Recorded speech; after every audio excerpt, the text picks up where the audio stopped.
আসসালামু আলাইকুম গাইস, আজকের ভিডিওটা সবার জন্য, যারা কন্টেন্ট বানান সবার জন্য।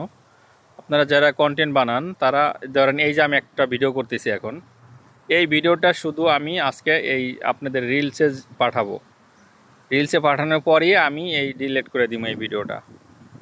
এটা আপনাদের বোঝানোর অর্থ হচ্ছে যে আপনারা যারা আপনার কন্টেন্ট বানান তারা একটা শ্যুট করবেন। যেমন এখন আমি একটা ভিডিও বানালাম, এই ভিডিওটা আমি আপনাদের মনে করেন যে রিলসে আপলোড করে দিই, দেওয়ার পরে সাথে সাথে আমি ডিলিট করে দিব। তার এটার অর্থ হচ্ছে যে আপনার নেক্সট টাইম অন্য কোথাও ব্যবহার করা পারতেছেন না। এটা আপনি যে কোনো একটা জায়গায় ব্যবহার করতেছেন, ডিলিট করে দিতেছেন।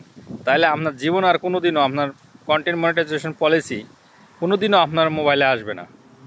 যদি আপনারা এরকম করতে পারেন যে একটা শ্যুট নিছেন, একটা ভিডিও আপনি একটা জায়গায় মনে করেন যে ওটা করে দিয়েছেন, মনে করেন আপলোড করে দিছেন, এরপর আর কোথাও আপলোড করেন নাই, আপনার জীবনে কখনো আপনার কন্টেন্ট মনিটাইজেশন পলিসি ইস্যু আসবে না আপনার মোবাইলে। হ্যাঁ স্যার, এরকমভাবে আপনারা কাজ করে যান।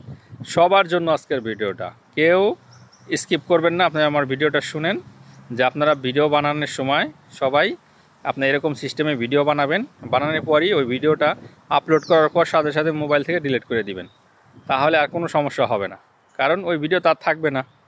আপনি তো ওই একই স্কিপে ভিডিও বানাইতেছেন না। কথা বুঝতে পারছেন? অসংখ্য ধন্যবাদ। আসসালামু আলাইকুম।